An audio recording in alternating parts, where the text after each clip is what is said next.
Hello, everybody, and either welcome or welcome back to my podcast. As always, if you do like this, please rate, comment, and subscribe. You can find me on iTunes, Google Play, Stitcher, SoundCloud, Spotify, and YouTube. So, as I'm sure you can tell by the title, we are doing something a little different today. I am actually talking to another actual real-life human being. Yes, I'm very excited about it too. I'm talking today to Art Tavana. He is a conservative libertarian. He is a political columnist for both Playboy and Penthouse, contributes to National Review, and is currently writing a book on Guns N' Roses, and follows me on Twitter, and I follow him on Twitter, and he puts up with my Twitter bullshit. So we decided that we would have a little conversation about feminism and a whole bunch of other topics surrounding that particular topic. So without too much further ado, let's go ahead and just get into the interview. Hi, Art. Hey, Jen, how are you? Good. How you doing? I'm doing good. Just, on Twitter, being an idiot. Yeah. Same old, same old. So let's go ahead and just start this off by addressing the elephant in the room. Uh-oh. You are a feminist. Yeah, I consider myself to be one. You are a man. I'm a man, yes. You do not own an Etsy-sourced pink pussy hat. No, definitely not. You're not one of Kat Rosenfeld's cool guys. Nope, absolutely not.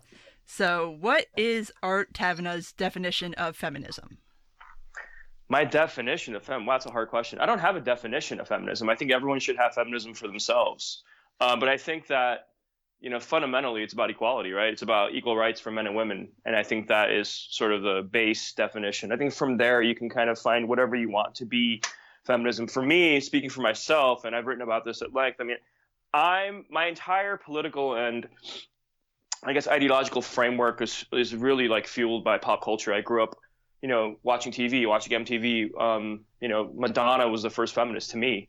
Whether she was a feminist to feminist third wave or second wave feminist, I don't care. She was the first feminist for me. So for me, it was that. It was these figures, these strong, powerful, sexually open, brave, politically aware, in many ways, just very, very independent and ruthless and cunning and unwilling to take shit from anybody women. It was Sharon Stone in Quick and the Dead. It was Sharon Stone in all her movies she did in the 90s and 80s.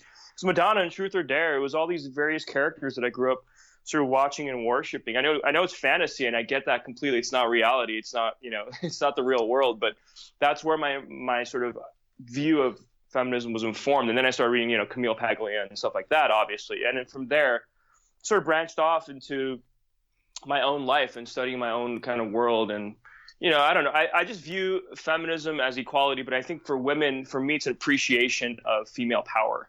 It really is sort of a deeper understanding of what femininity is and how it is used and how it can be leveraged to do a lot of, amazing and powerful things and to find your own voice and be a creator and be an artist and be a political voice, but not, this whiny hatred of men. And I don't think it's rage-filled. I think it's become, and maybe it was rage-filled with Kathleen Hanna. Another feminist I really admire, Kathleen Hanna. People are surprised to hear that, but I think that it was maybe rage-filled, and it was necessary, I think, in the early 90s and in the late 80s, because it was a reaction to a lot of really ugly shit that was happening in the music scene and just not in pop culture and in America in general. There was a heavy and, ugly strain of misogyny. I think it still exists, actually. And they were, in many ways, controlling, for example, the music industry, the booking of artists in the music industry. And this is where sort of the Riot Grrrl movement emerged from. That, again, that was another early sort of, I don't know, I guess, lesson of feminism that I subscribe to, believe it or not. People are surprised when I talk about Riot Grrrl and the third wave. And the second wave and then the third wave and then Kathleen Hanna and all that. But it really was for me. That was feminism. But I think what happened, I don't know what happened like in 2005 or 2000, like the mid 2000s, something shifted. And it became about using feminism as purely a sort of career-based marketing propaganda campaign to sort of assert yourself in corporate America. It became very corporate. I always say when Beyonce did it, I think it was the VMAs in 2014. Yeah. When that was that feminist banner behind her, I think that for me was the end of feminism. That was when feminism ended. And from that point on, you were your own kind of feminist. You just found your own there were no more waves. I mean, sure, we were in an intersectional movement now or whatever, but I think at that point you just define it for yourself. And I defined it my own way, and apparently the way I define it makes people very uncomfortable, but I don't really care. So that's sort of my definition.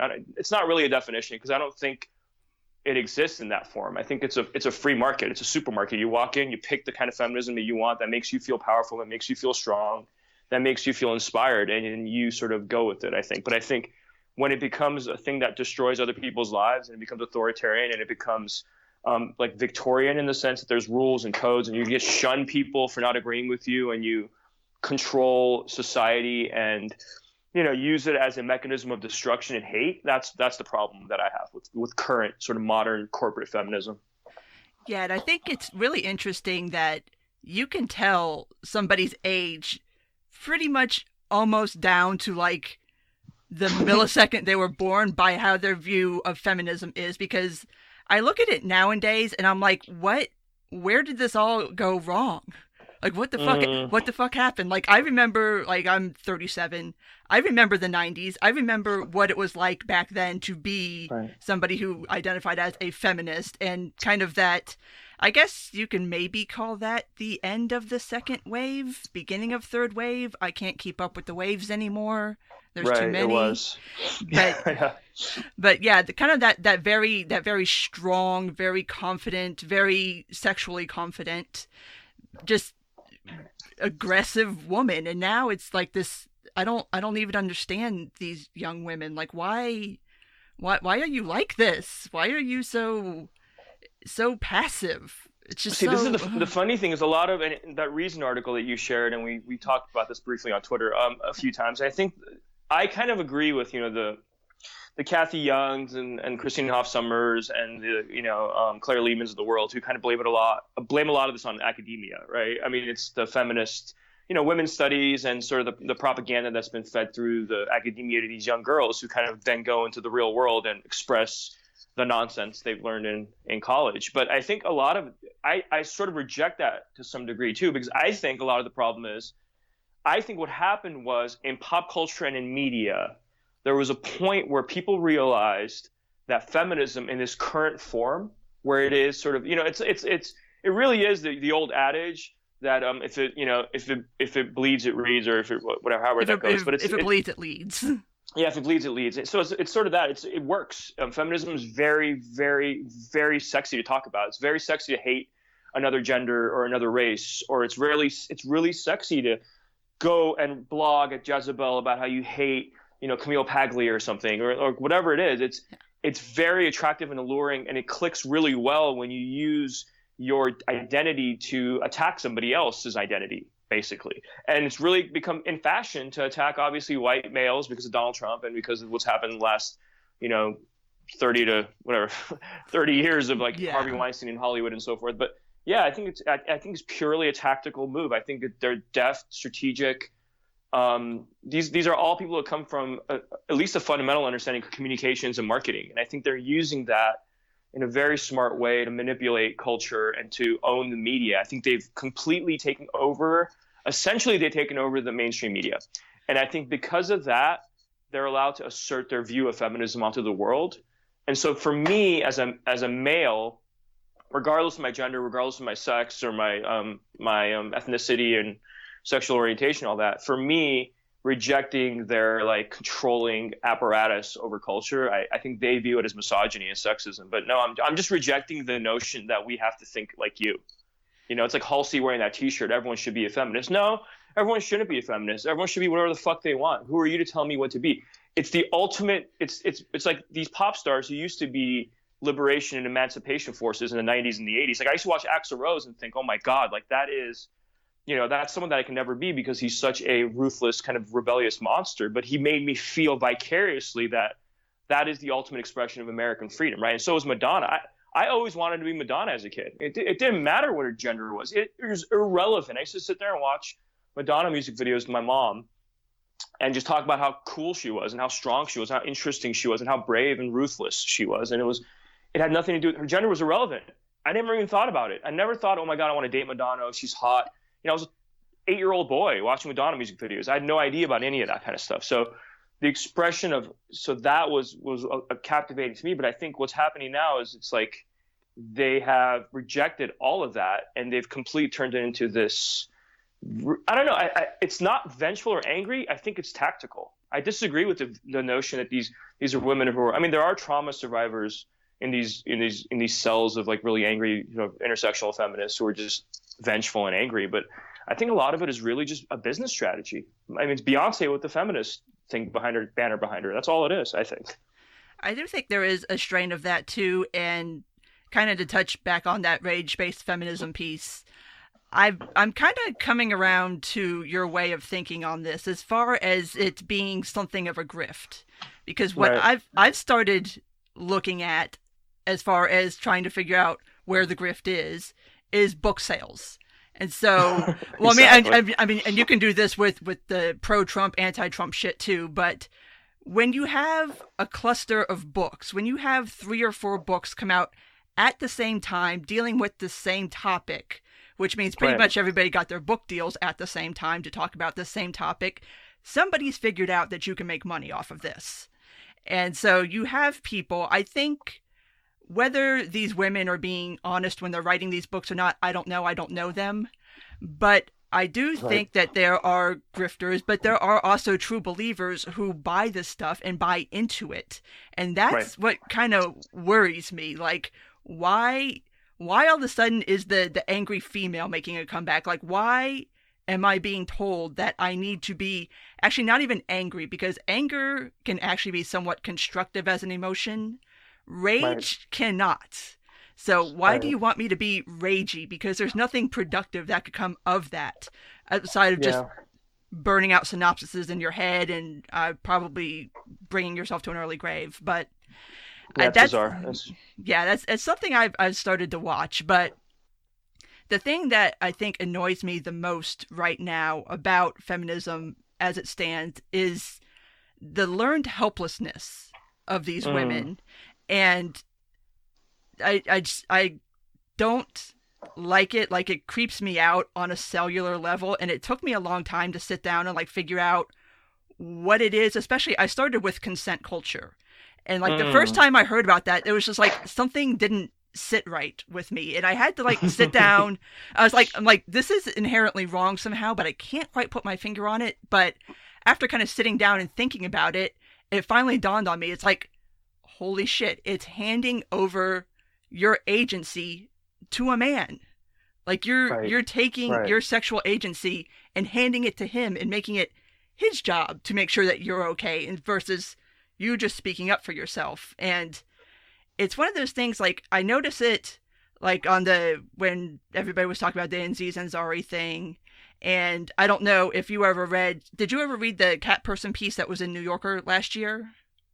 Oh, no, I didn't read that, no. Yeah, but I almost hesitate to tell you to read it because you'll regret it, but it's... Oh, God. It's bad. I can only imagine. It's so bad, dude. Imagine. It's so bad. We can talk about the Z stuff all day. I mean, I'm already like so beyond like the reaction to his recent because he turned it into a sketch. He turned it into one of his routines, and he talked about it. And he basically did the whole, I'm a good ally. I'm going to learn from this, and blah, blah, blah. I'm going to understand what it's, I'm going to be more understanding of, women and consent situations and dates and all that. But to me, it's like, look, here's the bottom line. And I fundamentally, this is where people get really angry. I think men in general who were raised in sort of healthy households, who had respect for women growing up and who were taught by their mother and their father that, that this is not how you don't behave with women as if they're objects or as if they're lesser beings or second-class citizens, or that, you treat them as equals. I mean, the only difference between you guys is your gender, and there are fundamental things that you need to understand that you can't do with women that you can do with men. Like, for example, when I was a little boy, I used to wrestle with my friends, my guy friends. We used to wrestle in the schoolyard. We used to wrestle at home. We used to just like fight and wrestle all the time. It was pure. It was natural. It was fun. It was beautiful. It was what we did. You didn't do that with girls. Like, I didn't put an 11-year-old. When I was 11 years old, I didn't put another girl in a headlock and hurt her. Like, it was just, we did that with each other, and we understood the differences between boys and girls, and it was a beautiful and celebrated differences. And now they're erasing those differences. And the problem with that is it goes into consent culture, because it's like, oh, like let's not even think about this as a man and a woman on a date. This is now purely like two people who are 100% on the same playing field, who think about consent the same way, and think about courting the same way, and think about who makes the right move, who makes the first move. I mean, who takes over the process of the date and the sort of sexual interaction. But it's not like that, right? Men and women are different. We approach it differently, and it needs to be understood and appreciated. And it needs to be like, we need to talk about how that works in a better and healthy way. But we're not. We're just saying, oh no, it's a woman's choice. Leave everything to the woman to say that, oh, men are now, men have been problematic or sort of predatory their entire lives, and they're all monsters, and there's no exceptions. And the majority of men are sexual monsters, and we need to now say that men have no say in anything, and the woman has to sort of control the entire. I'm curious to see how this goes forward, because I've already found myself personally in a weird sort of stalemate when it comes to like dating in Los Angeles. Because I'm like, well, first of all, I'm a public person, right? This is a completely honest conversation. I'm a semi-public person or whatever. So anything that I do in my private life can be used against me, right? So I'm a perfectly, I get well-adjusted kind of, I don't even like date that often. I date probably like once a year at this point in my life. But I find it to be a terrifying experience in Los Angeles, because if I date a woman who has extreme political differences with me, that won't come out immediately. That'll come out in like the second or third date. And, it's an unsettling feeling. It's like, how do I navigate this situation? Do I kiss her first? Does she kiss me first? Do I even wait? What are nonverbal? I don't even know what nonverbal cues are. I mean, to me, it was just, you knew before, right? You understood when things were right and when things were not right. And you got that feeling, you trusted your instinct. And 99% of the time, your instinct was correct. Yeah. But now it's like, that's what nonverbal cues are. And it's like these kids, I will call them kids because everybody's a kid to me now.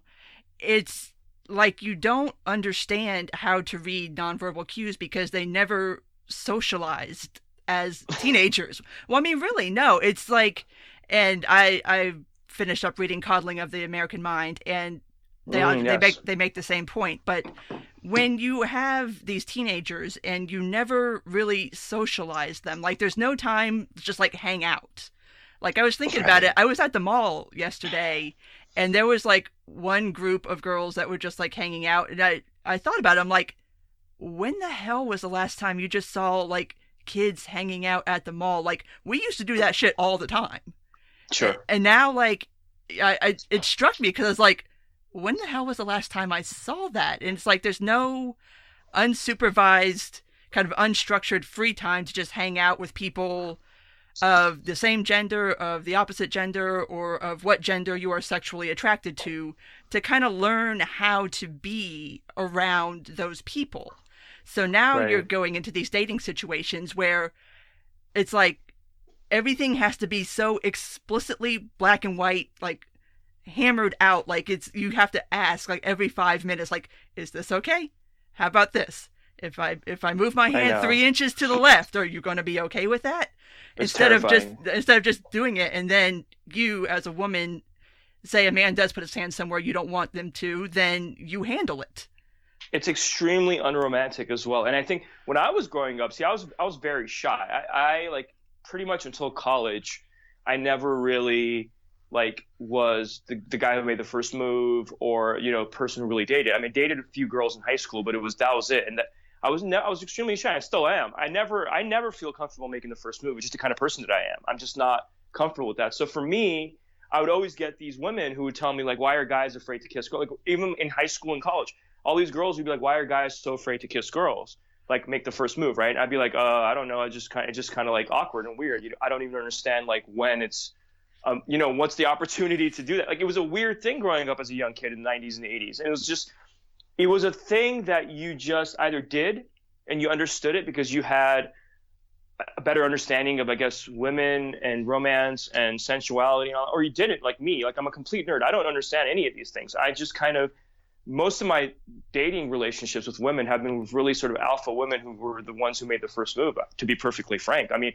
which is sort of surprising when people talk to me or read my work, but it really is that. And those are the kind of women I admire. I admire those strong, tenacious, bold women like, Courtney Love type women, right? She was a nutcase, and she is a nutcase. But I mean, if you remove away sort of her addiction and all that, and she was a strong, powerful woman who took over her life and sort of led it.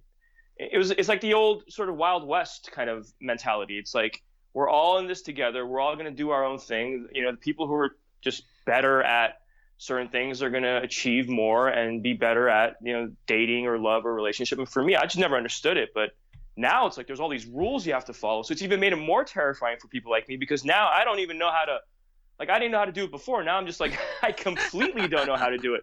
Now there's an actual rule book. Well, it's actually kind of easier in a way, because now you could ask for, I'm seeing it in TV shows, by the way. I'm seeing in TV shows where, you know, a guy and a girl are about to make out or have sex, and the guy will ask her if it's okay. I'm like, how do you not know at that point if it's okay or not? To me, it's like, you almost always know if it's okay based on the moment and your reaction and your relationship and the way the date's been going. And it's not that many mysteries in that moment. But apparently now we have to have a rule book, and it's terrifying to me, I think. I don't know. Yeah, I mean, you would think that you could figure this out, but again, if you don't know how to read nonverbal cues, then all of a sudden you have to ask instead of being like, okay, I can kind of figure out that she wants to have sex with me because we're naked in bed together. So yeah, it's just like okay. Like if a girl looks at you straight in the eyes and locks eyes with you for like 5 seconds, and she like maybe bites her bottom lip or something, you're like, okay, I can kiss her now. Like, it's acceptable at this point. It was just simple. It was like, I think the Aziz Ansari thing that's funny to me is he never talked about that. Like, what I want from Aziz Ansari isn't a comedy sketch where he apologizes and says, oh my God, forgive me, I'll be a better ally, I'll listen more, all that same bullshit, all that fucking virtue signaling bullshit he's doing purely to save his career, which is fine, God bless him. But what I want is him to talk about that. Why doesn't he talk about the nonverbal cues and what was going on in that date and what he saw and sensed and what he maybe misperceived, or maybe he completely wasn't misperceiving and the girl maybe had an issue. Maybe she had a bizarre, unhealthy view of dating or courtship. Maybe it was, you know, I want to get his honest, unfiltered podcast kind of opinion on it, but no, he's not going to do that, right? Because if he does that, he gets crucified and destroyed. And that's the problem. We're not going to learn. We don't learn from any of these situations. If we want to learn from Aziz Ansari babe op-ed thing, he should be on a podcast with the woman that accused him of, you know, bizarre predatory sexual, you know, behavior on that date, and they should talk about it, right? Shouldn't that be the way we solve these problems? But we can't, because you know what, we can't solve it because the media has literally made it heresy to talk about these things from a male point of view. The male point of view is not allowed to talk about feminism or dating or courtship or anything anymore. And sensuality, for that matter. Straight men cannot talk about female sensuality without being completely crucified, which I don't understand. It's just bizarre. Yeah, it's a really weird place, and I think in current feminism there is this there's this strain of I want to call it like anti-sexuality. Like there's something deeply, deeply weird going on with that, where it's like you see it kind of manifest in swerfs and women who are very like anti-porn, anti-prostitution, stuff like that. And right. I think the core thing that if you really drill down all the way, because I think that's like, those are symptoms. That's not the root cause. I think the root cause of a lot of this is they're deeply hung up, weirdly conflicted about sex in general. And so right. it manifests in all these weird ways of like consent culture and how Title IX has been kind of distorted to be this, I don't even know what it's supposed to be now. I guess that you just go, if you have bad sex, you go tattle on a guy. And even if it was like 3 months ago, like the thing that scares me the most about Title IX is the stories, like how it's kind of progressed, because it started out as women actually reporting actual rapes, and then women reporting things that they thought might have been rapes, but then they sat down and thought about it, and then like, okay, he raped me. Now it's both parties admitting that in the moment it was completely consensual sexual activity, but after the fact something happened, somebody found out about what you did, and now all of a sudden it's rape or it's sexual assault, and you got to go run to the Title IX office. It's like, Right. Like, It's why? bizarre. It's It really scary. is. I'm just really glad that I left college. I graduated from college in 2006. So by the time I was out of college, I mean, Title IX existed when I was in college. Don't get me wrong, Yeah. but it was not as aggressively enforced. And the nature of Title IX, it wasn't even Title IX that was a problem. By the way, Title IX isn't the problem. The problem isn't Title. It's the culture we've bred. It's the extreme viewpoint of rape culture, and the idea that we also redefine rape essentially to mean at this point an awkward date, right? I mean, Yeah. a really awkward, uncomfortable date where a man is being maybe too aggressive or maybe being disrespectful, or Also, another thing is it's being a jerk as a male in a relationship now is basically been outlawed. Where it used to be, well, I mean, he was an asshole and fuck him, he's a piece of shit. Now it's like, well, if you're a jerk or an asshole in a relationship with another woman, you are potentially risking your career, your personal livelihood, maybe getting kicked out of college. I mean, I'm not sort of defending, terrible misogynistic behavior, but I'm just saying it's become to the point where those are the problems. We've redefined rape. We've enforced this weird shame culture of, if he did anything inappropriate, it's rape. I need to report it, and you need to outlaw him shun him from society, basically. But Title IX, I think there should be a court of some kind or a system of some kind for reporting sexual assault on college campuses, because it does happen. It's not because there's an epidemic or it happens because people get drunk. And when boys get drunk and girls get drunk, really bad things happen generally. It's just a general sort of trend. We all know that. And I think there needs to be a system for reporting bad things that happen in those situations. But the exploiting of it, it's exactly what I was talking about. It's not rage-filled. It's not angry rejection of men, or it's purely, what better way, I have a great example of a story recently. I got in an argument with a friend, and his first reaction the other day was to go on a forum and to basically leak our conversation. I won't even get into the details of this, but that was his first reaction. It wasn't a one-on-one. He didn't come over. He didn't try to punch me in the face. He didn't call me and yell at me like we used to back in the day. It was, I'm going to go on a forum and I'm going to leak our conversation and rant about it and, talk shit about art, right? Yeah. But 10 years ago, 20 years ago, it wouldn't have happened. It would have been a one-on-one conversation. We would have faced off, maybe gotten in a fight, headlocked, maybe even just yelled at each other for an hour. But now that's the thing. A lot of these women, it's the best. What is the most sort of strategic and, powerful way to exact revenge in a situation where you feel uncomfortable, you feel mistreated, or you feel like you've been traumatized? Well, you go to the courts and, basically tell on somebody, tattletale. And that's the culture we've invented. We've invented a tattletale. It has a lot to do with social media as well. What is the best way to exact revenge or to hurt someone on social media? Well, it's a tattletale, to tell on them and to go on social media and hashtag and make them feel embarrassed and humiliate them. I mean, that's the culture we live in now, is purely to, tell on each other. So Right. There you go. And I think the flip side to that, this is also another thing that feminism kind of trades in. Well, not kinda, really does. The idea of being a victim, which right now carries a huge amount of social currency. If you can hold yourself out as the victim of something, all of a sudden you have this elevated social status, and your voice is now elevated above other people's voices because you are a victim of something. And so I think a lot of what feminism preaches now is that kind of culture of being the oppressor oppressed paradigm. And it's also incredibly Marxist, and which is frightening. But yeah, I think that to better fix feminism, to try to bring it to where I would like to see it and where I think you would like to see it, that's going to be the first hurdle to get over, is getting over that victimhood mentality and letting go of everything that's going to come with that. Right.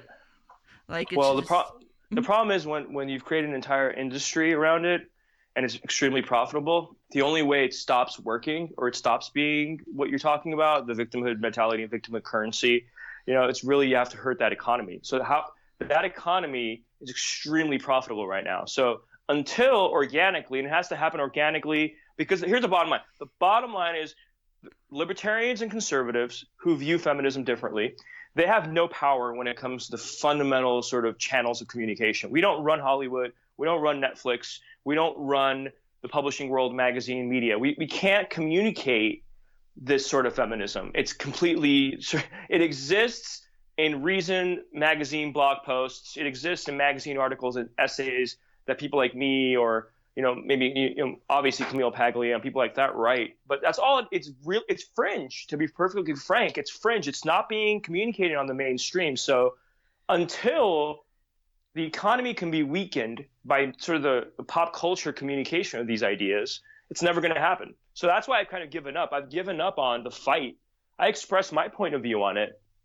But I've given up on the idea that, there's like an activist component to this, right? Like, I've given up on the idea that anything I do or say, or even Christina Hoff Sommers, people who are way more sort of influential than I am, anything they do or say is going to actually change the viewpoint of feminism. The bottom line is, until Hollywood, the music industry, art, publishing, the art world, until these communities change their view of feminism, it's not going to change. I mean, you look at like old Hollywood. Like I'm completely obsessed with pre-code movies, because if you watch those movies and you watch the women in those movies, first of all those movies, the woman was the powerful lead. I mean, there are men in those movies, don't get me wrong at all, but like you watch like Barbara Stanwyck and Babyface, and you see this really powerful, strong, independent, capitalistic, ruthless, and completely in her own element, powerful woman. I mean, sure, she was using her sexuality as a weapon, which might be perceived as sort of like, misogynistic because it was written by a man. And it was this idea that, all women are good for is, sex, and that's their only sort of currency in society, which is, a terrible way to view things. But still, regardless, all these films, like, they showed powerful, strong women, and that was communicated to America. It was, in the 90s, Gen X feminism, stuff that, like, you talk about Sharon Stone or Madonna in these movies, or Shannon Doherty in 90210, which is like my sort of obsession as a child. These are power, or like even Amanda in Melrose Place. These are very powerful, strong women who didn't take any. And if a man got in their way, they used their brains, their wits, they used sort of society and culture and to get the advantage. But they didn't do it by victimizing themselves. They didn't do it by being sort of self-contempt and hating themselves and talking about misogyny. And they did it by pure. It was a one-on-one fight, and the woman would win. It was like it was actual equality because it was a fair fight. It's not a fair fight when you tell someone that they can't have an opinion because of their gender or their race. Then it becomes an unfair.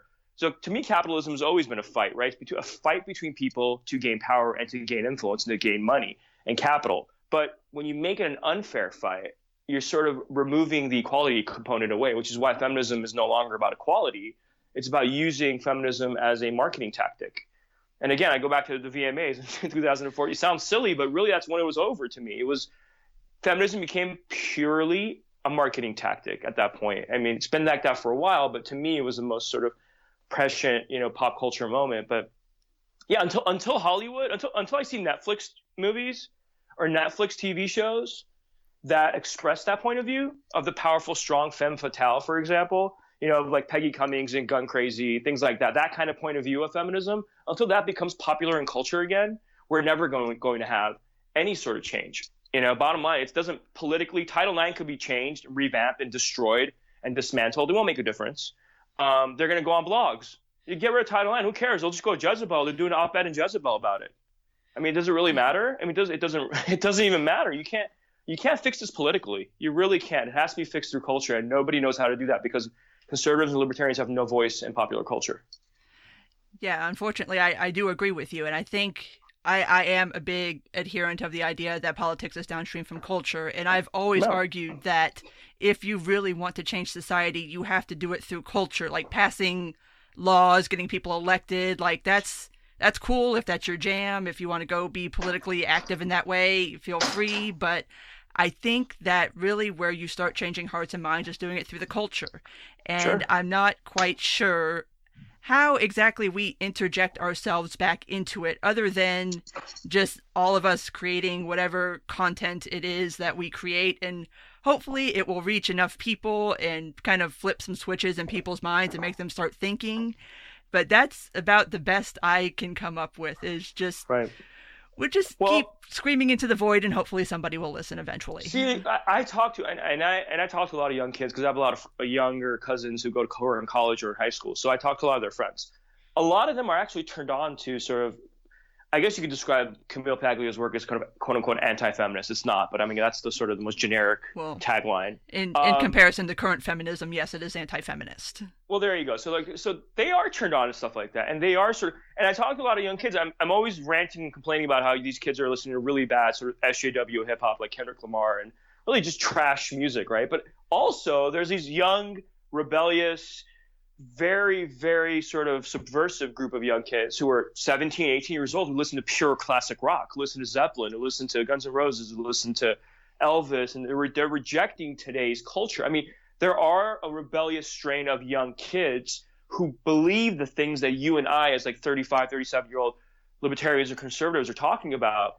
And they're not libertarian or conservative, mind you. They're just kids who reject today's popular culture. And the problem is they can't vocalize their opinions. They can't create art vocalizing their opinions. They can't even be public about the way they feel, period, because it will destroy their lives.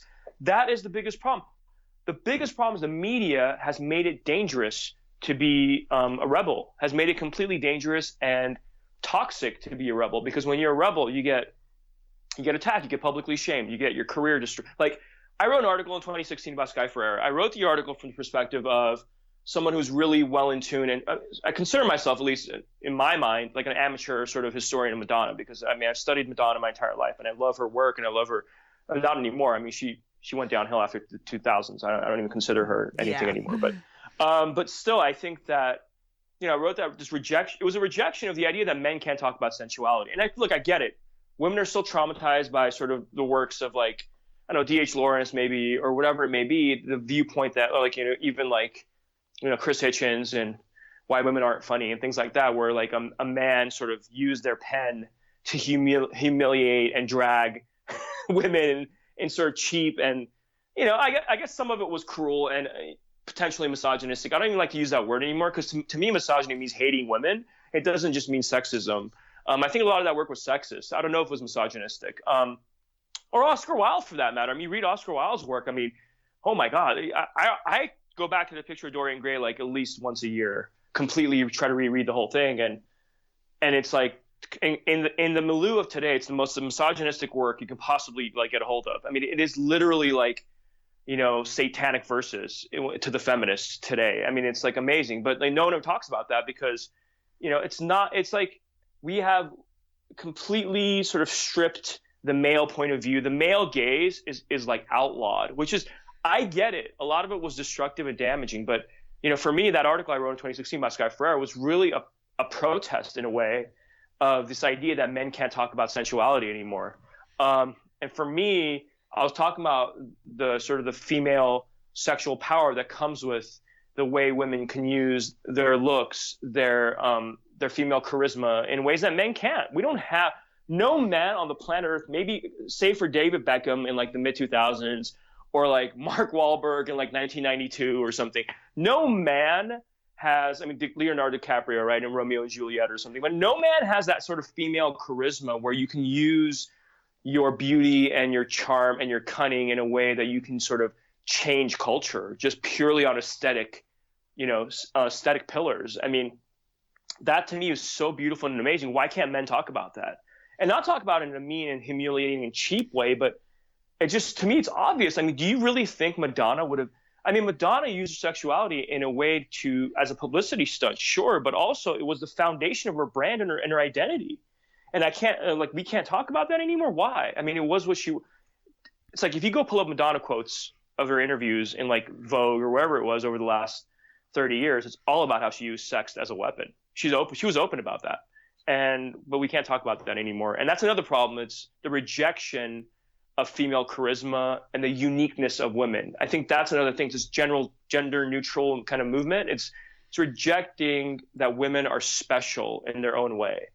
And it's this idea that it's misogynistic to assume that women are frankly superior to men when it comes to sexuality and sensuality and emotion. And, I think personally, when it comes to sort of their presentation as an image, why are all the great pop stars of today even women?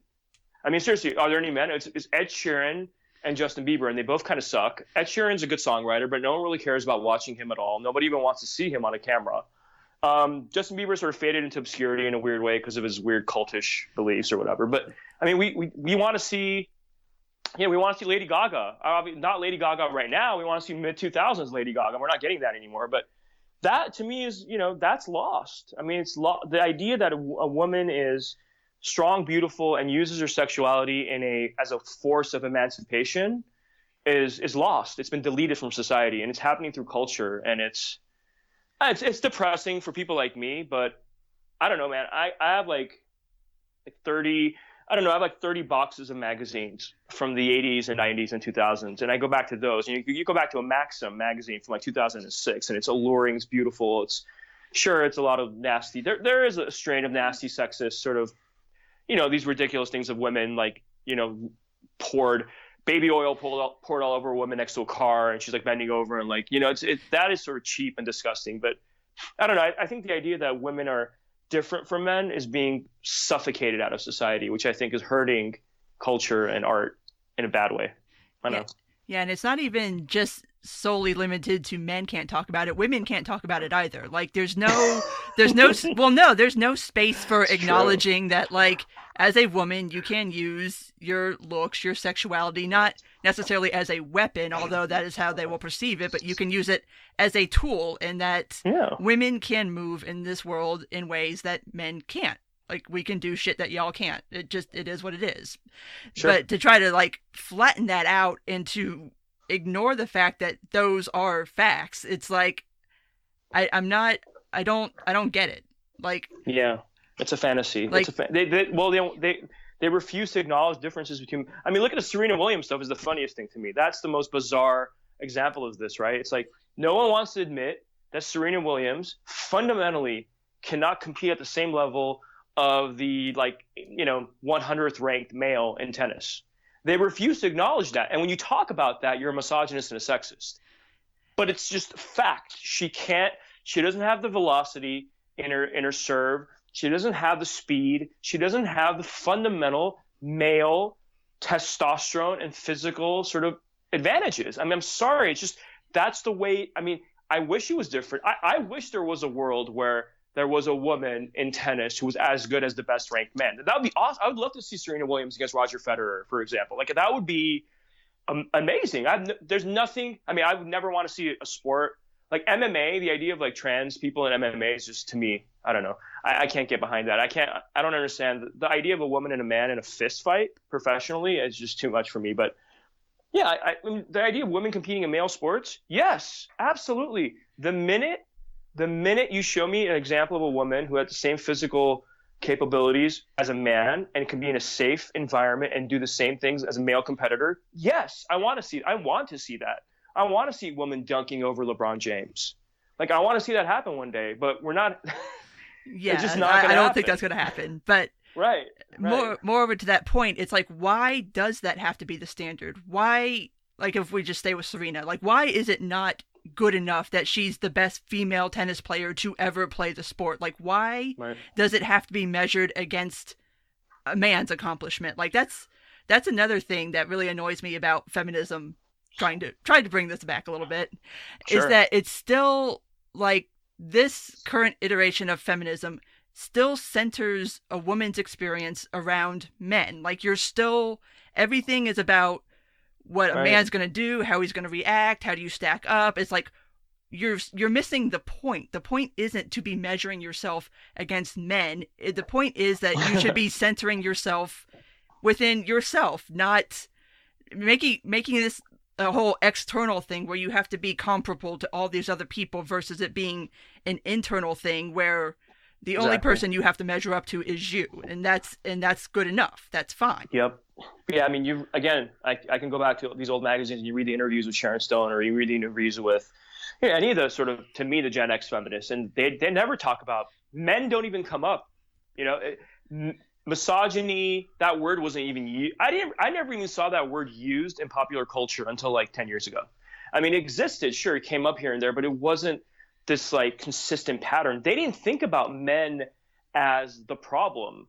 They purely thought about, okay, I'm a woman, these are my skills. This is what I have. These are my intangibles. These are my talents. I'm going to use them to the maximum, the maximum level that I can to, climb the corporate ladder or become famous and become powerful and become strong and become an influencer in music or culture or film or cinema.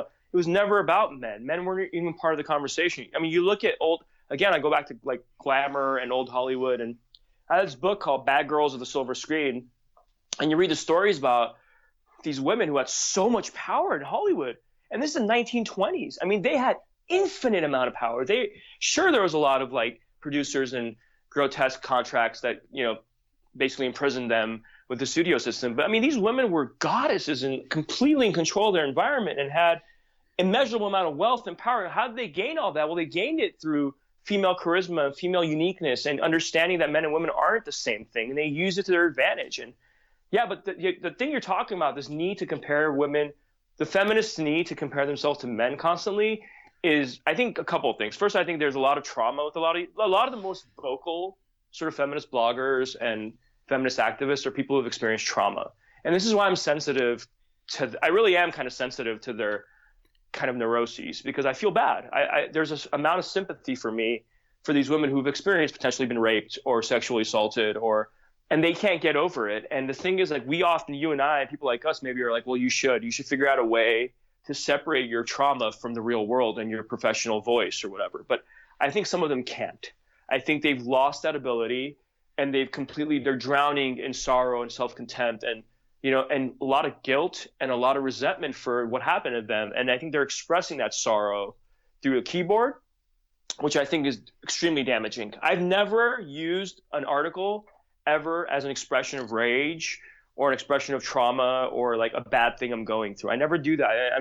We're supposed to, I guess, as writers, but I journal on shit like that. I don't put it in my work. My work is, I try to be as, I just pull my influences and communicate my sort of feelings through the keyboard, but I never allow it to lose control. I never sort of allow the demons to take over. I think a lot of these feminists have allowed the demons to take over their writing. And I do agree again with the rage to that extent. But I think a lot of those same people, once they've amounted a lot of power and influence, the rage subsides, because I think then that's all they want, right? What happens when you're a victim of trauma? You want control. Control is the greatest sort of, not aphrodisiac, the greatest sort of, seductive component of how to make yourself feel better when you lose control. You've been a victim of trauma. So they want control. And how do you get control? Well, you get an influential blog. You get 50,000 followers on Twitter.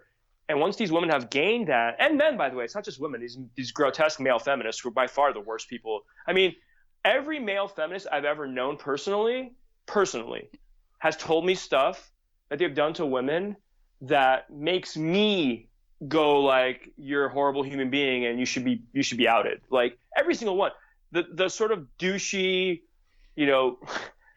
jock men, those are the men that over the years, at least in my experience, that are sort of like chivalrous, who treated women with respect and dignity and have never done. I mean, it's weird, at least in Los Angeles, that's my experience. I don't know how it is the rest of the country. I can't speak to the rest of the country, but the male feminists, the guys who brand themselves, and I don't consider myself one of those guys, although I'm a male and I'm a feminist, it's a different point of view, but those sort of woke intersectional male feminists are usually the ones who are the worst to women, by the way. And no one ever wants to talk about that because it's just whatever, sacrilege. But yeah, I think the need to compare themselves to men is because they have a resentment, a hidden, a subconscious resentment of men who've caused them trauma. And I have a lot of sympathy. I dated a girl like this. I'm not going to talk about it in detail, but I dated a sort of essentially a far left SJW feminist for about 4 years. And, our relationship disintegrating had nothing to do with that. But I mean, I had sympathy because I understood she was a victim of trauma and she couldn't separate her trauma from her professional life. She was incapable of doing that. And it was, that's what you're saying, I think. I think there is that too, and I try to ascribe good faith to people whenever possible, but there is also the flip side that, like I said, there is a lot of social currency in being a victim right now. And if you do put yourself out there like that, you do put your traumas, whatever's happened to you, you get attention, you get notoriety. And I do think that there is a part of that. Like there's this whole little cottage industry, like I know like sites like Babe and ExoJane and stuff like that, where women write these super like just all out there, just things about their life, like just extremely personal shit. But Yeah, this the also gets clicks. you, yeah, this also gets you money. It gets you notoriety. It gets you actual, like, legit jobs in media now. Like, I don't even understand how that Well, works. it gets on the editorial board at the New York Times. That's what it gets you. I know. I'm still salty about that. I'm like, how in the Yeah. world do you get to be 29 years old and just tweet things about canceling white men, and you get to be on the New York Times editorial board? Like, god damn Big, it. yeah. Identity politics. I mean, look, if you're a person of color, a feminist, and a woman, and you advertise yourself as such, you will get a job. You will get a job in some capacity to project that, because they require diversity now in all these, editorial rooms, regardless of any sort of, regardless of merit, right? This is why I love Margaret Thatcher so much. And again, another person I consider myself an amateur historian of is Thatcher, just like Madonna. And by the way, it's funny. People always are like, why? Why are all these women the people you're so fascinated by? Like, I don't think there's a male figure in history that I know as much about as women like Thatcher and Madonna, and even like Barbara Stanwyck, or any of the, I mean, probably Elvis is probably the only male that I have such a fascination with. But I think that, like, again, I don't know. It's bizarre what is happening. The diversity sort of obsession. Look, every rational person agrees that diversity is a good thing. Like, I mean, it's different perspectives, right? I mean, you have your perspective, I have mine. Someone has theirs. That's beautiful. Diversity of intellect is important. Diversity of skin color and race and gender, I don't care. Like, people always talk about, oh, like, I'm a big pro wrestling fan, and I think the WWE writing room is like 95% male. There's like 3 girls in the whole writing room. And by the way, the biggest like product they're pushing is female empowerment. And so people are like, oh, we should have more women writing in the WWE like writing room. I'm like, well, no, here's the thing about writing though. A good writer should understand, a good TV writer should understand how to get in the head of their subject and communicate the subject's voice, regardless of their own gender. I mean, if you're a writer and you can't understand how to communicate a female voice, then you're not a good writer. You shouldn't be in the writing room. That's the problem. You have bad writers. You don't need females to communicate the female voice. You don't need black men to communicate the black male voice. You need good writers who can communicate the character's voice as it's written. But I think a lot of what you're talking about with like these people at Babe or Jezebel. I mean, you remember that book, The Bling Ring? And there was a movie made about it. Yeah. It was these young spoiled rich kids who like invaded like Paris Hilton's home, and I mean they had the reason they did all this wasn't because they needed product and they needed to steal like Paris's fucking like perfume bottles and stuff. It was because they were so bored. Everything was so good in their lives. Yeah, like, weren't they a bunch of like little rich girls? Yeah, a bunch of real rich girls and guys, Yeah. and they needed excitement. They needed an adrenaline rush. What is a better way to create excitement and adrenaline than to create a war? I mean, to be a refugee almost, or a guerrilla fighter in a war. Like, these feminists are all the most public and powerful and outspoken feminists, like the Lauren Dukas of the world. These are all really, really privileged, upper class, bourgeois, wealthy, white liberal girls, all of them without exception. I mean, there's very few who are. I mean, we're seeing now the rising of person of color kind of feminists, like actually like, Latina, Hispanic, or, African American, or whatever, Asian American, like Sarah Jeong type people. I mean, that's a new thing. That's happened in the last few years. And the reason for that is the white feminists started having this little, cannibalistic fight with each other of like, oh, well, you're too white to have these opinions. So all of a sudden it's like, oh, well, we need like, let's diversify our newsrooms. And they start hiring like, African American women or Asian women or whatever to sort of be the POC feminists in their sort of like propaganda campaign. So they themselves have sort of pushed themselves out of the conversation because, they've outlawed themselves out of the conversation of being a feminist because, who cares if you're a white rich girl feminist? But it's boredom. It's what it is. It's pure boredom, and it's a need to sort of vicariously inject yourself into the popular culture conversation. That's what the Bling Ring was. These rich girls who wanted to be rich boys, who wanted to be in the same conversations as Paris Hilton and to be on TMZ. Well, how do you do that? You inject yourself into that world by doing things that are criminal. And I think that's what the third wave and intersectional feminists are doing. They're injecting themselves into popular culture, the Babe op-ed on Aziz Ansari, for example, by doing things that are semi-criminal, I think, in some ways, because these are disingenuous, tactical, well thought out marketing and propaganda campaigns. And by the way, it's no coincidence. And I worked in public relations from 2001 as an intern through 2008 as an actual working professional in public relations. 95% of the people in PR are women, and the men who are in PR are gay men. That's just the bottom line. That's just the way it works, and they're really good at it. By the way, it's not because there's some sexist sort of female, hiring squad that's hiring all these women. It's because they're better at it. Women are way better at communication and online delivery of messaging. They're way better at that than men, and that's why they've essentially won that battle, I think. Yeah, you think you might be right on that one, but it's interesting to see what intersectionality has done to feminism, because that was always the knock against feminism before intersectionality, was that it was for upper class white women. And then they introduced intersectionality to try to address that situation, but now it's morphed into this weird thing that's just kind of shifted the whole of culture and society in ways that it was never really meant to do. Like, it was really just meant to address a specific problem within feminism, and now it's just metastasized and it's everywhere in all the things all the time. I mean, it's a great example of what this white feminism problem is, like the book History versus Women with Anita Sarkeesian and Ebony Adams. I had no idea what Ebony Adams is. I don't think anybody knows who Ebony is until this book came out. And it's a great example of, like, okay, so Anita Sarkeesian is a white woman. I guess she's Armenian, which is a complicated thing. They're Caucasian, but it's like a weird sort of, you can go both ways on that. But she's a white woman essentially.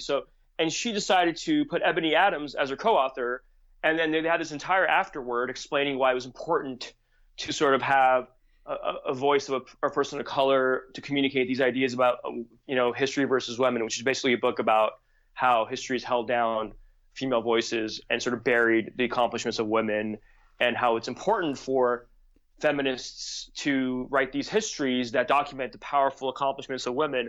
But, Ebony Adams was a prop for people like Anita Sarkeesian. That's condescending as fuck. You just used a black person as a prop. Yeah, they are. And that's racist.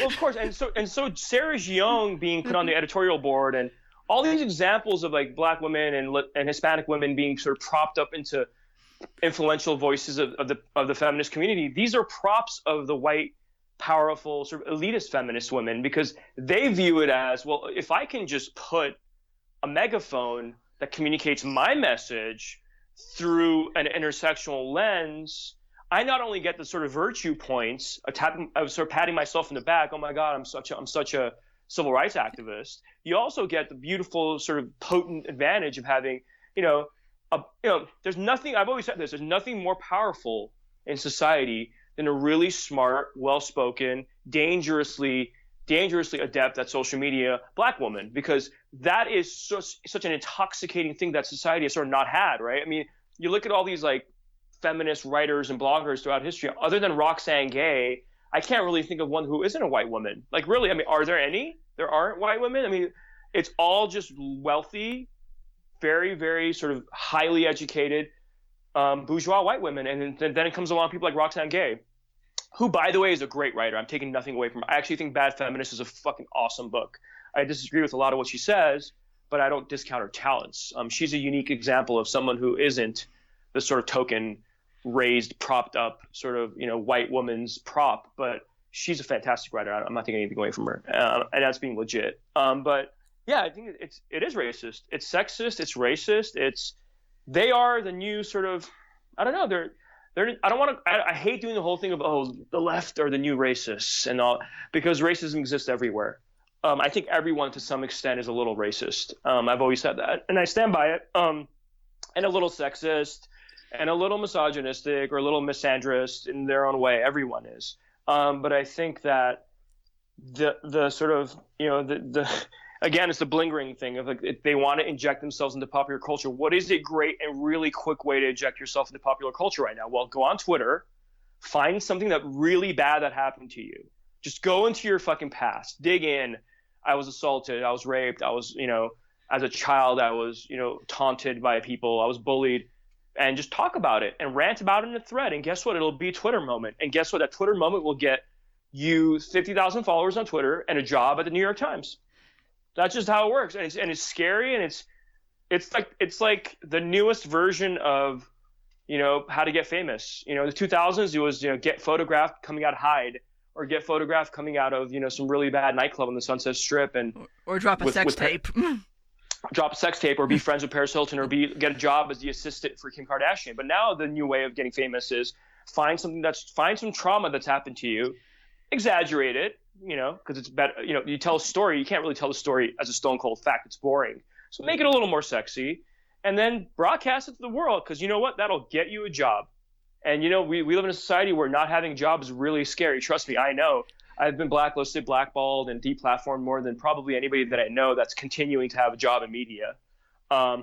So, yeah, it's scary to not have a job. You will, you know, these people are manufacturing their entire identities in order to have a job. It is one of the uglier sides of capitalism is the invention of social media, and then the use of social media to sort of create create a sustainable career in corporate America. It's actually one of the things that I think needs to be legislated against. I think social media, there needs to be government. I'm sorry to say this. I know you're a libertarian and you're more libertarian than I am probably, but there needs to be government regulation of social media, because it is fundamentally, I think, destroying the American way of life. But that's a whole different conversation. Yeah, that is. And I would totally fight you on that, because I am very anti-government regulation on social media, because I don't trust those people further than I can fucking throw them. I know. I struggle with that too. The polarities in my look at who you want to control this. Look at these people. I don't know. But then what? Then we just let it just like the Wild West it currently is. It's terrible. It's not regulating itself. It's just becoming more controlled by the left, and they're using it as a propaganda. Like, it is their ministry of propaganda to indoctrinate and to spoil the youth.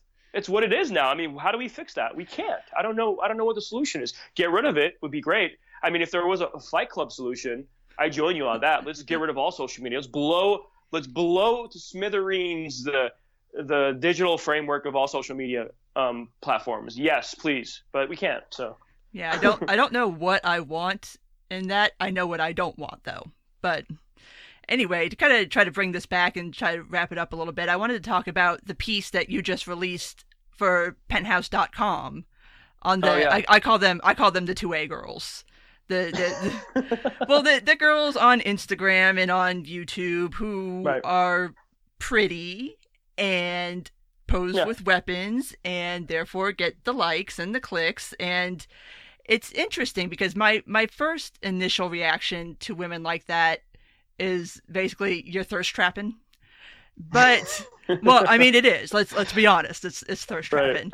But there is, once you sit down and think about it and kind of go beyond that surface level, there is something to be said for these young women, again, using their sexuality to get to where they want to be. I mean, you get the clicks, you get the likes. A lot of these women have sponsorships now. They have their own lines. They're making money off YouTube. You know, you get the advertiser money, all that stuff. They have Patreon pages and stuff like that. So I'm trying to be a little more charitable towards them, but I think it is interesting, the idea, and the reason why feminists don't like this is the twofold reasons. Is first off, there's guns, and of course, guns equal bad. But then there's also this this using of sexuality in a way that is not deemed okay by feminists. Right.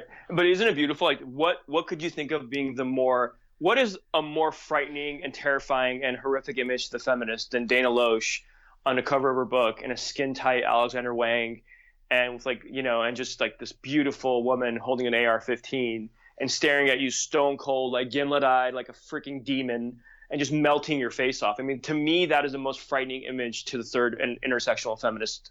I mean, way more frightening than white men, I think Dana Loesch type women, she's not one of these, by the way. She's not at all one of these women that we're talking about currently. But I think that image of a strong, ruthless, gun-friendly, independent, completely someone who lives off the land, if you will. I mean, she doesn't literally live off the land, but you get the idea. This like Ted Nugent fantasy of a woman is so absolutely frightening to the left. And I think it's funny.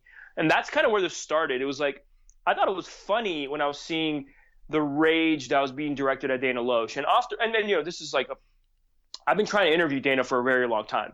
And Dana is gung-ho and would love for me to interview her. And I think it'd be one of the funnest, most exciting interviews that you can imagine. Me interviewing Dana Loesch would be hilarious, but no one wants to let it happen. It's completely, I've pitched so many different editors and they're all afraid. They won't allow Dana Loesch to be interviewed. Really? If you've noticed, they won't allow her to be. Look at the mainstream media over the last year or two. They've completely suffocated her voice off their like channels. In terms of profiles and interviews, you won't see one. And the reason you won't see one is because they reject her wholesale. They reject her in an angry and vicious way that they don't even reject white men. You'll see a white guy on the cover of Esquire, right? Like the recent issue. Which was great, and I thought it was a fantastic story, which we'll talk about that another time. But you'll never see Dana Loesch on the cover of Esquire. Well, you will never see Dana Loesch brandishing like an AR-15 or a Smith & Wesson or something on the cover of a magazine in the sort of mainstream media. Although it's an alluring image, it's an image that'll sell magazines. It's a fascinating profile of a very interesting woman, but you'll never see it because she is the most heretical image in modern America is Dana Loesch on the cover of her book with a red dress and a machine gun. But, and the thing about that is that's where it started.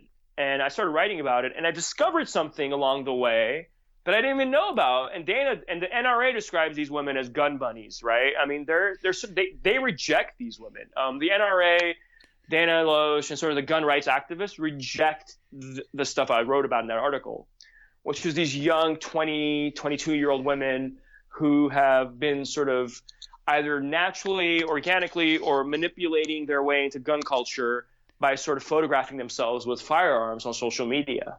Because, it gets you sponsors, it gets you followers, it gets you attention, it's sexy, it's alluring. And that's kind of what I wrote about. I think the left perceives it one way and the right perceives it another way. But I think it was ultimately an essay, for me at least, of my own personal fascination, and I'm perfectly open about this, and I don't, shy away from it, of the allure and the beauty and the sensuality and the emancipatory sort of effect of a woman with a gun.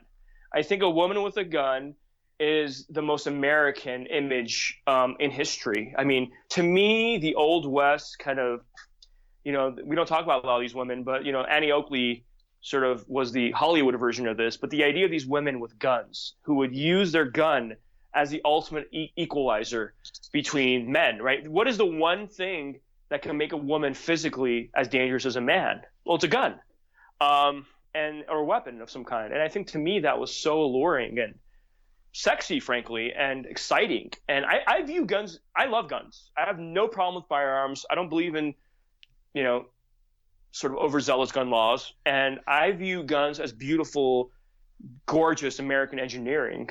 And I'm fascinated by them. I read gun magazines. I look at the way they're built.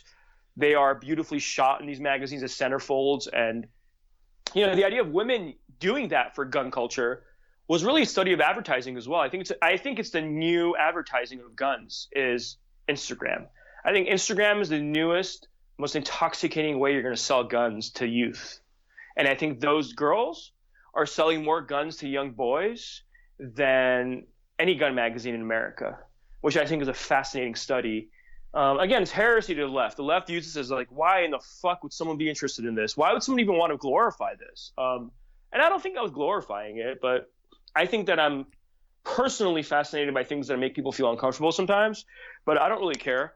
I watch a lot of these old movies. I watch, and I see the gun to me is, and has always been one of the most feminist things in American society, but it's again being rejected by the left completely because of the rise in mass shootings. Which, by the way, all these mass shootings, no one wants. Why is nobody talking about the cause of all this? I mean, look at society over the last 20 years.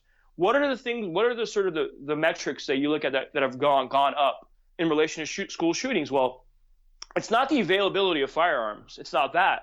What's gone up is the use and the influence and the stranglehold of social media on culture, number one. Number two, it's the rise in the use of first-person shooters and more realistic and violent and scary kind of first-person shooters, right? it's a combination of that and an increased amount of anxiety, which, by the way, to me has to do with social media. It has to do with post 9/11 police state paranoia. That's what's causing all this. How do we fix that? People are talking about getting rid of like semi-automatic guns from society completely. Fine. Do you think that's going to stop any of this? No, it's not. It's not going to stop any of this. We have sick people because of things like social media and bizarre video games that exploit like disgusting sociopathic tendencies. We have kids using like pharmaceuticals that have made them numb and completely disconnected from empathy. Like the rising use of Xanax and, you know, things like that are affecting the way these kids think. I guarantee you half these kids that are going on rampages have at some point had some, obviously they've had mental disorders. We know that. But I guarantee you a lot of their mental disorders are exacerbated or precipitated by the use of pharmaceuticals. We don't want to talk about. Yeah, I don't doubt that at all. Yeah, but we're not going to talk about it. We're going to talk about how like guns are fucking scary and we shouldn't have them in the streets. Okay, fine. So to me, it was a rejection of that as well. It was a rejection of the idea that gun laws are the cure. To me, it's like, no, guns in the hands of women, to me, is the most emancipatory and feminist image to me that you can create in modern America. That's how I feel about it. And you want to stop rape culture. You want to end rape culture. Teach a woman how to use a Glock 19 and how to get her own personal carry permit and how to arm herself and be more like a Dana Loesch and be less like Lena Dunham, and you will see a drop in the statistics of quote unquote rape culture. And it'll to me that's self-defense too. Ronda Rousey is a hugely influential force in my life, at least as a writer. Is this idea of a woman who can just has learned to be so badass and nobody will fuck with her. No man will ever try to rape or hurt Ronda Rousey ever. They're terrified of her. She's an absolute beast. And again, I've talked to a lot of feminists about it. They get angry. It's like, why should it be our responsibility to learn how to fight to stop predatory men? I'm like, listen, good men, normal men, the average male is not doing predatory rape and attacking women physically. These are sick, sociopathic, mentally unstable men who are doing that, okay? And they're a small percentage of the population. They're not men who are normal. They're men who have a defect. And those men need to be stopped forcefully. They need to be stopped with guns. They need to be stopped with judo moves, and they need to be stopped with law enforcement. Period. And I think that's sort of where that article came from. And you would really think that if feminists were being honest about this idea that all men are potential rapists and every man poses a threat to my personal safety, they would be the most pro-gun people on the fucking planet, because there you go. That solves your problem. Exactly, but they're not honest about that. They don't. They know in their hearts. It's like 0.555% of men who are these nasty, disgusting, and they exist. And you know what? As a woman walking around, if you're a woman walking around in a dark alley or walking around the streets at night, I understand the fear. I get it. Look. I would never let a female friend of mine ever walk to her car by herself. I never let that happen. I walk with her every single time, or whatever. Chivalry to me is an important thing that needs to come back into society. It's another aspect of the article, but anyway. I think that, why not as a woman in just pure, women don't have the physical advantage. Okay. They can't out wrestle a 255-pound former football player who wants to rape them. They just can't do that. They can't win that battle. So to me as a woman, you should take it upon yourself and be independent and strong. It's a G.I. Jane kind of mentality. It's like, go become a force a force to be reckoned with, rather than just going on social media and talking about how men should change. Men aren't going to look. Men are going to change, right? They will. But these horrible, sick, sort of perverted and mentally unstable men aren't going to change. They're not going away. Jack the Ripper is not going away. There's always going to be a Jack the Ripper. How do you sock Jack the Ripper? You shoot him in the head. Just period. Yeah. That's it. And so that's the culture that I'm trying to sort of. I'm not an activist at all, but that's the culture that I want to see glorified and paid homage to more in Hollywood. More of the Furiosos is what we need to be showing, and less of the oh my God, men need to change, and I want more effeminate men. This is a need to turn. So it's the fear of men is turning women into sort of the producers in Hollywood and so forth, turning into this culture of they're designing more effeminate men. You're not gonna reduce rape and assault by creating more effeminate men, because the sick fucks who are doing these things are going to continue to do them. and they will pose as effeminate and hipster and sort of male feminist. They'll pose as that. Now, what's going to happen is that you're going to see a lot of these, like the next Ted Bundy is going to be a male feminist. Oh yeah. I mean, it's almost to the point of it being like a joke at this point that all of these male feminists and these allies are actually douchebags in real life. But you want to masquerade, you want to put on this persona that you care about and respect women, and you want to talk about it. Like if you genuinely care about and respect women and view them as equals, you don't have to go on about it all the fucking time. You just do it, and then it's self-evident. Like if you keep trying to tell me like what a great dude you are, I'm automatically going to assume that you probably suck and you're trying to gaslight me. Right, and it's also a great way to socialize with women, because in certain cities, the majority of women in certain cities are sort of those kind of feminists. Like Los Angeles is a great example. Like if I was on social media all day and talking about the sort of traditional corporate view of feminism and not my kind of feminism, but their kind of feminism, I would be getting direct messages and invites to a lot of different events, and I'd have probably a lot more dates. I'd have a lot more opportunities to sort of socialize with those kinds of women. But no, that's what they're doing. The male feminist is injecting himself into popular culture, the bling ring thing, through being more effeminate, phony effeminate. Like I know a lot of guys who are very effeminate and a lot of guys who are not masculine, and it's beautiful, fine. They're naturally that way. They're just those kind of people, and it's okay. But what I'm seeing is not that. I'm seeing a lot of manufactured sort of Kurt Cobain complex type people who are like, oh, I'm going to be one of you. I'm going to be on your side, and I'm going to, performatively, enhance myself to become more of an ally, quote unquote, a word that makes me want to vomit every time I say it. But it's fake. It's fake. You can see right through it, and you almost wonder why it's working, because these feminists, these really sort of tactical feminists, are really smart. Like I take nothing away from them in terms of their intelligence. They're sharp, very cunning, and very, very, remarkably talented at understanding communications and publicity.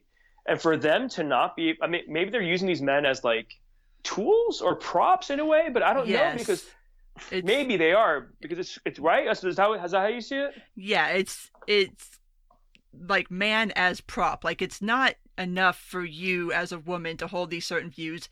You have to have a man in your life, and if you do, then he has to hold these certain views too. And the crazy thing is they don't even like these dudes. Like they're not really attracted to them, but this is the kind of guy that you have to be with because your ideology dictates that you can't be with just some normal dude. You got to be with this woke dude. Like it's so bad. It's so horrible. It's also scary for people like me, because I mean 10, 15 years ago, I've been writing about feminism since like day one. I always viewed myself as a feminist. I never stopped being the exact same kind of feminist I've always been. But sort of my viewpoint of feminism literally 10 years ago was feminism. I mean, it was accepted. It was like, oh, okay, the idea of a powerful, strong, beautiful woman using her sexuality and her charisma to like project an image of, control and power and sort of to gain a position in society. That was accepted. I mean, I wrote about it at the LA Weekly. I wrote about a lot of female punk bands and female metal bands. And, and it's like that is in 10 years, that viewpoint has gone from feminist to misogynist. And that to me is what's another scary thing about social media, is how fast we're redefining entire movements and words. I mean, we've redefined misogynist. Misogyny has gone from sort of a deep subconscious hatred of women into the same thing as sexism. Like if you think that men and women are different, that's sexist vaguely, right? Like whatever. I mean, I guess in today's milieu. Yeah. So, but that's also misogynistic now. No, it's not. It's not misogynist. You can be sexist and not be misogynistic, but no one wants to accept that as well either. Sexism is like kind of I don't know, sort of like a PG version of misogyny, but nope, same thing. They're exactly the same thing. If you view the nuclear family and the role of the husband and the wife as being anything other than non-existent, essentially, you're misogynist, which is just a bizarre sort of. We've redefined all these words, and that's, again, this is all, I know you love it, but this is all social media. It's like, it is the it is redefining and destroying the English language, and it is causing irreparable damage to young kids. I mean, I don't even know if you're like 12-year-old, how are you going to like wrestle with these ideas? How do you, as a 12-year-old, navigate these like murky waters? Like, used to, like, Valentine's Day as a 12-year-old, you'd buy a flower or a card for a girl you thought was cute, and she would do the same for you. You might kiss on the schoolyard or something. That's gone. I don't even, is that even happening anymore? I would view. I don't think they're allowed to do that anymore. Yeah, they're not even afraid. They're not even allowed to hang out. We're gonna have all girl and all boys schools really soon in this country, which, by the way, I'm kind of okay with. At this point, like, let's just do it. Fuck it. If you guys are going to if you're going to control culture and create the sort of paranoia around male and female courtship that you have, separate them completely, because you're going to ruin people's lives, because they're not going to know how to navigate this stupid code book you've created, and you're going to cause so much damage to lives and childhoods. And I'm just glad I'm 35. I mean, I'm so glad I grew up in the 80s and the 90s, because I don't have to deal with any of this shit. And I'm so blessed. Like, yeah. It's like, I'm so glad I'm old. I never thought I'd say that, but now I'm like, man, I'm so happy I'm old. I'm so happy I'm in my late 30s now. But, I'm just so happy. But yeah, I do think that a lot of the more radical feminists, it does seem like a lot of what they push for is gender segregation, honestly. Like, I think that is really what they want, whether they want to actually say that or not. Right. But actually, you mentioned Valentine's Day. I think I did remember, like, I remember reading a story where a school had banned Valentine's, like handing out Valentine's in class, because some kids might get more than others, and then the big kids that don't get any or only get a few would feel bad. Yeah. And it's just like, oh my God. Guys, yeah, we've criminalized competition. That's another thing you talk as a libertarian, probably scares the hell out of you. Is we've criminalized competition and everything. Look at pop music. They're all friends. They're all hanging out with each other. They're all like, they all share the same opinions. They all have the same managers. They all have the same producers. It is literally the most incestuous. It is a colony. It's like a commune of communism. Basically, they're all in the same sort of culture and identity. It's. We have literally, I mean, talk about cultural Marxism. I don't usually talk about it too much, because people automatically use it against you, but it really exists in pop music.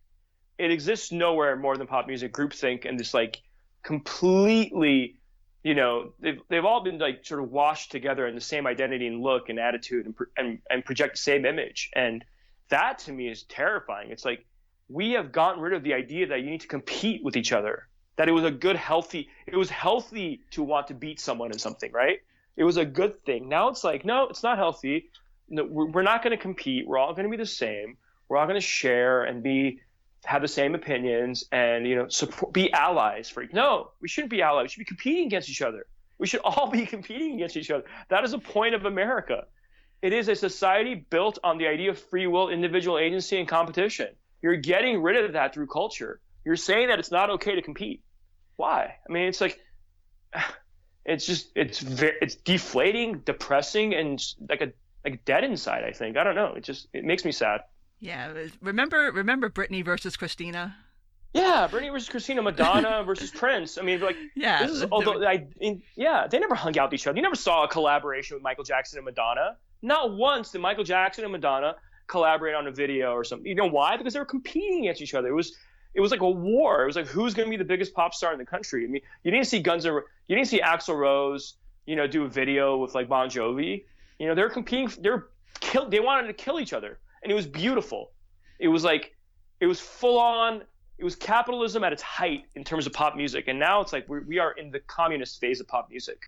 You're seeing Ariana Grande and these people. They're all supporting each other on social media. I got your back, girl. Or, like, you know, they're all attacking the same men together. They're all, like, gathering up their resources together and, like, doing the same exact goddamn PR campaigns.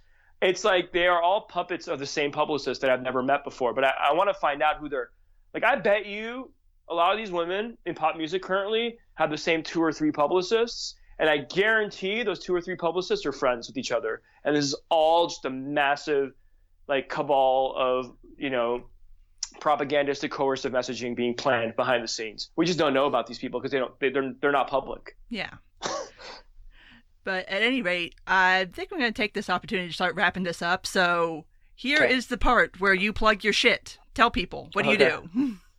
I'm a political columnist at Playboy. I have stuff coming out in the next few weeks and a few months, you just catch me on Twitter. Everything's on Twitter. My opinions are on Twitter. My work's on Twitter. So it's at Art Tavana, ARTTAVANA, and that's just everything's there. I'm working on a book on Guns N' Roses. It's kind of a pop culture, I don't know, dissertation, if you will, kind of on Guns N' Roses. It's not really a music. I don't write music bios, and so it's not a music biography or rock biography. It's just more of my like fandom.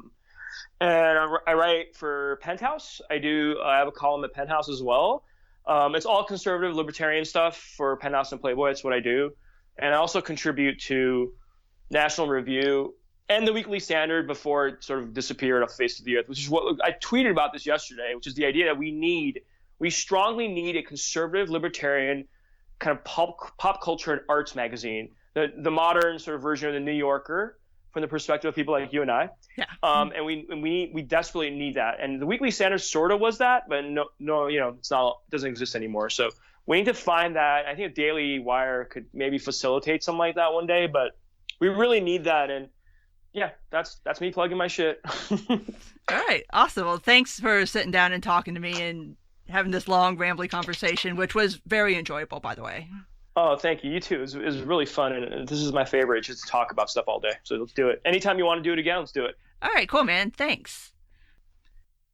So there it is, my conversation with Art about all sorts of wonderful topics. And as always, if you did make it this far, thank you. And if you do like this, please rate, comment, and subscribe. You can find me on iTunes, Google Play, Stitcher, SoundCloud, Spotify, and YouTube.